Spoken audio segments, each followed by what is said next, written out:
Friends, play സ്റ്റോറിൽ ഇപ്പോൾ available ആയിട്ടുള്ള ഒരു പേഴ്സണൽ ലോൺ ആപ്ലിക്കേഷനെ പറ്റിയാണ് ഇന്നത്തെ വീഡിയോ. അപ്പോൾ വീഡിയോ മൊത്തമായി കണ്ടതിന് ശേഷം മാത്രം നിങ്ങൾ തീരുമാനിക്കുക ഈ ആപ്ലിക്കേഷനിൽ അപ്ലൈ ചെയ്യണോ ചെയ്യണ്ടോ എന്നൊക്കെ. ഒരുവിധം എല്ലാവർക്കും ഈ ആപ്ലിക്കേഷൻ വഴി ലോണ് കാര്യങ്ങളൊക്കെ ലഭിക്കാറുണ്ട്. പക്ഷേ കുറേ കാര്യങ്ങൾ നിങ്ങൾക്ക് മനസ്സിലാക്കേണ്ടതുണ്ട്. അതിനാണ് ഈ ഒരു വീഡിയോ. അപ്പോൾ ഈ ഒരു ആപ്ലിക്കേഷൻ ഇപ്പോൾ പ്ലേ സ്റ്റോറിൽ അവൈലബിൾ ആണ്. ആപ്ലിക്കേഷൻ്റെ പേര് കാര്യങ്ങളൊക്കെ ഞാൻ വീഡിയോ ലാസ്റ്റ് പറയുന്നുണ്ട്. അപ്പോൾ വീഡിയോ മൊത്തമായിട്ട് കാണാൻ ശ്രമിക്കുക. പിന്നെ ചാനൽ ഇതുവരെ സബ്സ്ക്രൈബ് ചെയ്തില്ലെങ്കിൽ സബ്സ്ക്രൈബ് ചെയ്യുക. ആ ബെൽ ബട്ടൺ കൂടി ഒന്ന് എനേബിൾ ചെയ്യാം. വീഡിയോയിലേക്ക് പോകാം. ഫ്രണ്ട്സ്, അപ്പോൾ ഈ ഒരു ആപ്ലിക്കേഷൻ ഓപ്പൺ ചെയ്യുമ്പോൾ ഇങ്ങനെ ഒരു ഇൻ്റർഫേസ് കാര്യങ്ങളൊക്കെ കാണിക്കുന്നുണ്ട്. അപ്പോൾ നമുക്ക് ആ ഒരു സ്റ്റാർട്ട് എന്ന് പറഞ്ഞാൽ അവിടെ ക്ലിക്ക് ചെയ്യാം. ഓക്കെ, അപ്പോൾ ഇവർ കുറേ പെർമിഷൻസ് ചോദിക്കുന്നുണ്ട്. Call recordings, app list, camera, device information, അതുപോലെ നമ്മുടെ ലൊക്കേഷൻ കാര്യങ്ങളൊക്കെ ഇവർ ആക്സസ് ചെയ്യാനുള്ള, അതായത് അവർക്ക് ആ ഡാറ്റാസ് കാര്യങ്ങളൊക്കെ കിട്ടാനുള്ള ഒരു പെർമിഷൻസ് കാര്യങ്ങളൊക്കെ ചോദിക്കുന്നുണ്ട്. അപ്പോൾ നമ്മളിവിടെ ഐ എഗ്രി എന്ന് പറയുന്നത് ഇവിടെയാണ് നമ്മൾ സാധാരണ ക്ലിക്ക് ചെയ്യുക. അപ്പോൾ ഞാനും ക്ലിക്ക് ചെയ്യുന്നത്. അതിനുശേഷം ഈ പെർമിഷൻസ് കാര്യങ്ങളൊക്കെ ഒന്ന് അലോ ചെയ്ത് കൊടുത്തു. ഓക്കെ, ഇവിടെ നമ്മുടെ മൊബൈൽ നമ്പർ അടിച്ച് ലോഗിൻ ചെയ്യാനുള്ളതാണ് ഫസ്റ്റ് വരുന്നത്. അപ്പോൾ ഞാൻ എൻ്റെ മൊബൈൽ നമ്പർ അടിച്ചൊന്ന് ലോഗിൻ ചെയ്ത് നോക്കാം. ഈ ആപ്ലിക്കേഷൻ എങ്ങനെയാണ് വർക്ക് ചെയ്യുന്നത് നോക്കാൻ വേണ്ടിയിട്ടാണ്. അപ്പോൾ ഞാൻ എൻ്റെ മൊബൈൽ നമ്പർ അടിച്ച് ലോഗിൻ ചെയ്യാൻ വരികയാണ്. അപ്പോൾ ഗെറ്റ് OTP എന്ന് പറയുന്ന അവിടെ ക്ലിക്ക് ചെയ്ത് കഴിഞ്ഞാൽ OTP കാര്യങ്ങളൊക്കെ വരുന്നതാണ്. Just minute. ഓക്കെ, അപ്പോൾ ലോഗിൻ ചെയ്തിട്ടുണ്ട്. അപ്പോൾ ഇവർ രണ്ട് രീതിയിലുള്ള ലോണാണ് ചെയ്തത്. ഒന്ന് മണി ക്യാഷ് എന്ന് പറഞ്ഞിട്ടും മറ്റേത് ക്വിക്ക് ഫണ്ട്സ് എന്ന് പറഞ്ഞിട്ട് ഏകദേശം 6000 രൂപ മുതൽ 80,000 രൂപയാണ് ഇവർ ലോണ് കാര്യങ്ങളൊക്കെ പ്രൊവൈഡ് ചെയ്യുന്നത്. ഏകദേശം 4 മാസം തിരിച്ചടവ് കാലാവധിയൊക്കെ ഇവർ പറയുന്നുണ്ട്. അപ്പോൾ നമുക്ക് എന്താ പറയുക, ഈ അപ്ലൈ നൗ എന്ന് പറയുന്നത് മണി ക്യാഷ്, ആ മണി ക്യാഷ് വഴി ഒന്ന് അപ്ലൈ ചെയ്യാൻ നോക്കി നോക്കാം. അപ്പോൾ എന്തൊക്കെയാണ് ഡോക്യുമെൻറ്റ്സ് കാര്യങ്ങളൊക്കെ വേണ്ടത് നമുക്കൊന്ന് അറിയാമല്ലോ. അപ്പോൾ ഞാൻ ഈ മണി ക്യാഷ് എന്ന് പറയുന്ന അവിടെ ഒന്ന് ക്ലിക്ക് ചെയ്യാൻ പോവാണ്. അപ്പോൾ നമുക്ക് ജസ്റ്റ് ഒന്ന് നോക്കി നോക്കാം. ഓക്കെ, അപ്പോൾ ഞാൻ ഈ മണി ക്യാഷ് എന്ന് പറയുന്ന അവിടെ ക്ലിക്ക് ചെയ്യാണ്.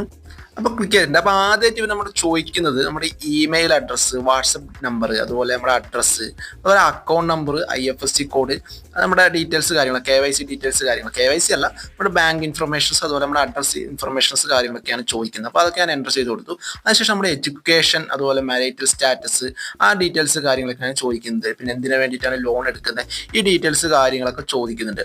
അപ്പോൾ അതും കൊടുത്തു. അതിനുശേഷം നെക്സ്റ്റ് സ്റ്റെപ്പ് എന്നുള്ള അവിടെ ക്ലിക്ക് ചെയ്തു. അപ്പോൾ നമ്മുടെ ജോലി എന്താണെന്നാണ് ഇവർ ചോദിക്കുന്നത്. അപ്പോൾ നമുക്ക് ഓഫീസ് എംപ്ലോയി എന്നുള്ളത് കൊടുത്തു നോക്കാം. അതിപ്പോൾ നമ്മുടെ കമ്പനി ഡീറ്റെയിൽസ്, നമ്മൾ വർക്ക് ചെയ്യുന്ന ഡീറ്റെയിൽസ് കൊടുക്കണം. അതൊക്കെ എന്ത് എൻ്റർ ചെയ്താലും ഇവർ ലോൺ തരും എന്നുള്ളതാണ്. അപ്പോൾ ഞാനിവിടെ ഇഷ്ടമുള്ള കാര്യങ്ങളൊക്കെ എൻ്റർ ചെയ്ത് കൊടുത്തു. ഓക്കെ, അപ്പം ഇങ്ങനെയൊക്കെയാണ് ഇവരുടെ ഒരു പ്രൊസീജിയേഴ്സ് വരുന്നത്. ഓക്കെ, ഇനി നമ്മൾ ജസ്റ്റ് നെക്സ്റ്റ് സ്റ്റെപ്പ് എന്നുള്ളത് കൊടുക്കാം. നെക്സ്റ്റ് സ്റ്റെപ്പ് കൊടുത്തു. ഓക്കെ, ഇനി എമർജൻസി കോൺടാക്റ്റ് ആയിട്ട് ഇവർ 3 നമ്പർ ചോദിക്കുന്നുണ്ട്. അതായത് നമ്മുടെ കോൺടാക്ട് ലിസ്റ്റിലേക്കാണ് ഈ നമ്പർ കാര്യങ്ങൾ ഡയറക്റ്റ് പോയി കോൺടാക്ട് ലിസ്റ്റ് എന്നാണ് ഈ നമ്പർ കാര്യങ്ങളൊക്കെ എടുക്കുന്നത്. ഇതിൽ നിന്ന് മനസ്സിലാക്കുക ഇവരുടെ കോൺടാക്ട്സ് എല്ലാം നമ്മുടെ കോൺടാക്ട്സ് എല്ലാം ഇവർക്ക് കിട്ടിയിട്ടുണ്ട്.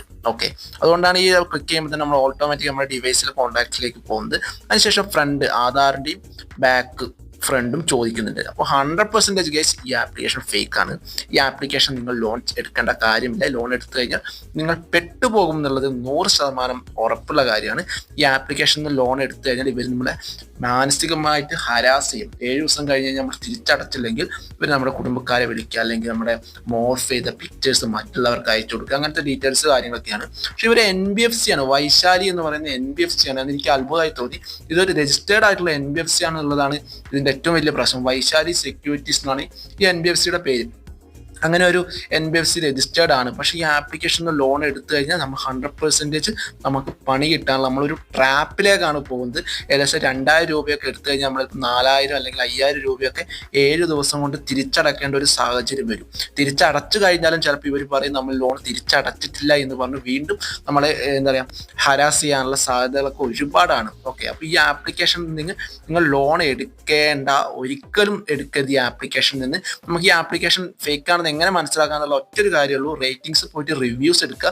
അവിടെ ക്രിട്ടിക്കൽ, പോസിറ്റീവ് നോക്കിക്കഴിഞ്ഞാൽ ഇവരുടെ പെയ്ഡ് റിവ്യൂസ് ആയിരിക്കും മൊത്തം. ഇവർ പണം കൊടുത്തുകൊണ്ട് റിവ്യൂ ചെയ്യിപ്പിച്ചതായിരിക്കും. അതിന് ക്രിട്ടിക്കൽ പോയി കഴിഞ്ഞാൽ ഇതിൻ്റെ സത്യാവസ്ഥ നമുക്ക് ഒരുവിധം മനസ്സിലാകാൻ പറ്റും. ഒരു 99% ക്രിട്ടിക്കൽ ഈ ആപ്ലിക്കേഷൻ്റെ എന്താണ് ഫ്രോഡാണെന്നുള്ളത് അതിൽ തന്നെ തെളിയിച്ചിട്ടുണ്ടാവും. ഹരാസ് കാര്യങ്ങളെല്ലാം മോർഫ്ഡ് പിക്ക് അയക്കുക, അങ്ങനെ എല്ലാ ഡീറ്റെയിൽസും ആ ക്രിട്ടിക്കൽ എന്ന് പറഞ്ഞ കമൻറ്റ് ബോക്സിൽ ഉണ്ടാവും. നമ്മളെപ്പോലെ ലോൺ എടുത്ത് പെട്ടുപോയ ആൾക്കാരായിരിക്കും ഈ ഒരു ക്രിട്ടിക്കലിൽ കമൻറ്റ് ബോക്സിൽ അറിയിച്ചിട്ടുള്ളത്. അപ്പോൾ അങ്ങനെ നിങ്ങൾക്ക് മനസ്സിലാക്കാവുന്നതാണ്. അപ്പം ഈ ആപ്ലിക്കേഷൻ ഹോപ്പ് ഫണ്ട് എന്നാണ് ഈ ആപ്ലിക്കേഷൻ്റെ പേര്. ഇതിൽ നിന്ന് ലോൺ എടുക്കാതെ ഇരിക്കാൻ ശ്രമിക്കുക. Okay, thank you.